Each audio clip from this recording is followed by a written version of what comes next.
Today I choose to follow you. Good morning. It's Tuesday, the 4th of April, and I've made myself an espresso this morning.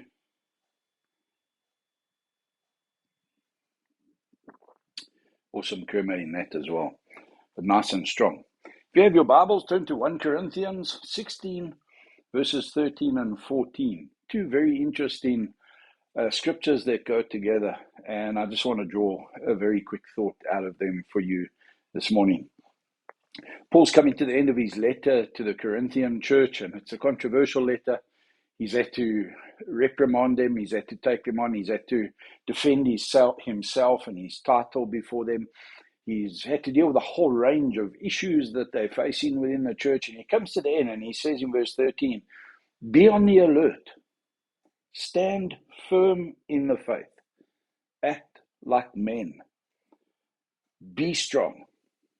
Now, those are four incredible statements in one sentence. He says, be on the alert, be aware of what's going on, be sensitized to your environment, stand firm in the faith. Hold on to what you know within you in the midst of what's going on around you. And then he says, act like men, be strong. And, you know, it is a bit of a politically incorrect thing to say, but there is a need for men to be called out to be men again, to stand firm in the faith and to be strong like men, to know what you believe, why you believe it, and then believe it, live it, so that other people can believe that you believe it.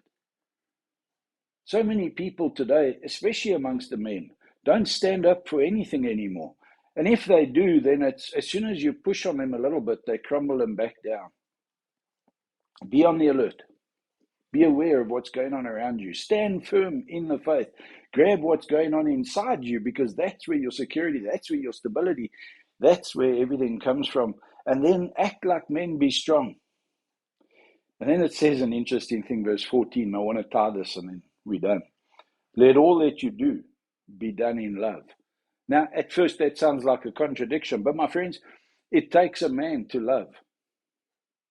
It takes courage of your convictions to love, to do the loving thing, to do the nice thing, is to be pleasant, it's to be nice, it's to be liked by people, it's to say the right thing that the people's feathers don't get ruffled. The loving thing is to speak the truth in love. The loving thing requires action. Love is not just in word and deed, but it's in how you act. Being nice is just being nice. 4-letter swear word. So we need to be men. We need to be strong. We need to hold on to our faith, and we need to be aware of what's going on around us so that we respond to everything out of our faith in love.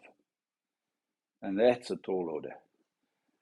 Want ding net om in liefde te reageer in elke situasie, elke oomblik van elke dag, om die liefde ding te doen, vereis of eis dat ons bewus is van wat om ons aangaan.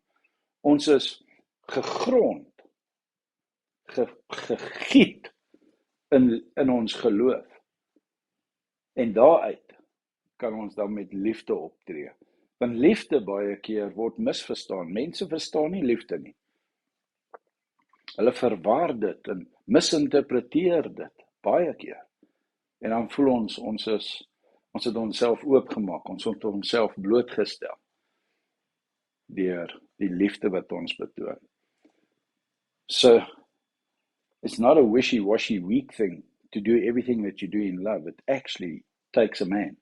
It takes someone of strength. It takes someone with the courage of their convictions. It takes someone who knows what the loving thing is to do. So this Tuesday, can I call you out to be strong like men, to stand firm in your faith, to be aware of what's going on, be tuned in to your environment, to what's going on around you, and then to love unconditionally and boldly. I trust you have a wonderful, wonderful Tuesday. I choose to follow you.